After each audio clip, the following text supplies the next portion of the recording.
اشرقت نفسي بنور من فؤادي حينما رددت يا رب العباد وانتشت روحي وصارت. قتیبہ بن بکار رحمۃ اللہ علیہ ایک بزرگ تھے مصر میں، ملک کافور ایک شیدی بادشاہ تھا، ان کے درس میں آ کے بیٹھا کرتا تھا، ان کا واعظ سنتا تھا۔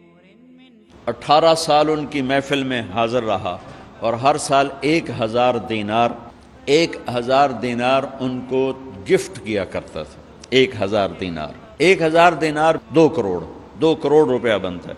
18 سال ان کو دیتا رہا۔ 19ویں سال ایک غلط فتوے پہ دستخط لینا چاہے۔ ان کی حیثیت بہت بڑی تھی قتیبہ بن بکار رحمۃ اللہ علیہ، ان کا فتویٰ چلتا تھا، مصر ان کے حکم کو سامنے رکھ کے چلتا تھا۔ عوام، آج کی عوام تو علماء سے جڑی ہوئی نہیں، عوام کا بھی قصور ہے، علماء کے بھی قصور ہے، انہوں نے منصب کو نہیں پہچانا، انہوں نے علم کو نہیں پہچانا۔ انہوں نے کہا حضرت یہ ایک فتویٰ ہے، اس پہ آپ دستخط فرماتے۔ قتیبہ بن بکار فرمانے لگے کافور یہ تو غلط ہے، میں کیسے دستخط کروں؟ کہا حضرت کوئی نہیں، سب چلتا ہے، آپ کریں نا۔ میں نہیں کر سکتا، میں نے اپنے لکھے کا اللہ کو جواب دینا ہے۔ ہم تو ہر چیز سے بانجھ ہو گئے نا۔ اس نے کہا حضرت آپ ہمارا ہی کھاتے ہیں اور ہمیں ہی آنکھیں دکھاتے ہیں، آپ میرے 18,000 دینار واپس کریں، ٹھیک ہے، فتویٰ نہ دیں۔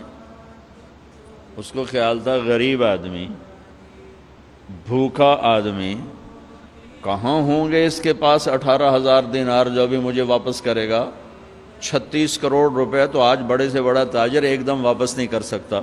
تو کہا میرے پیسے یہاں رکھو یا یہاں دستخط کرو۔ گھر تشریف لے گئے، 18 تھیلیاں مہر لگی ہوئی، مہر بھی نہیں کھلی، مہر کھول کے ویکھاں تسی ہے کی سر با مہر، اسی طرح مہر لگی ہوئی 18 کی 18 تھیلیاں لا کر اس کے منہ پہ مار کے کہا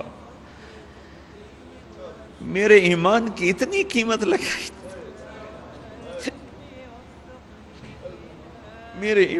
کوئی میرے علماء کو یہ بات سناتا کہ جو چند کوڑیوں پہ اپنا علم بھی بیچ رہے ہیں، ممبر بھی بیچ رہے ہیں۔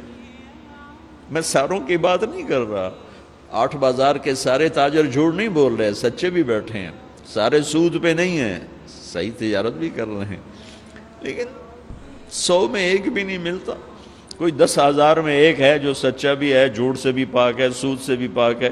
کہا ملک کافور میرے ایمان کی بس اتنی قیمت لگائی تھی، اے لے اٹھ جا میری مجلس سے۔ کبھی یہ امت زندہ تھی، کبھی اللہ سے بڑی گاڑھی یاری تھی، اب تو مدت ہوئی ہے یار کو مہماں کیے ہوئے۔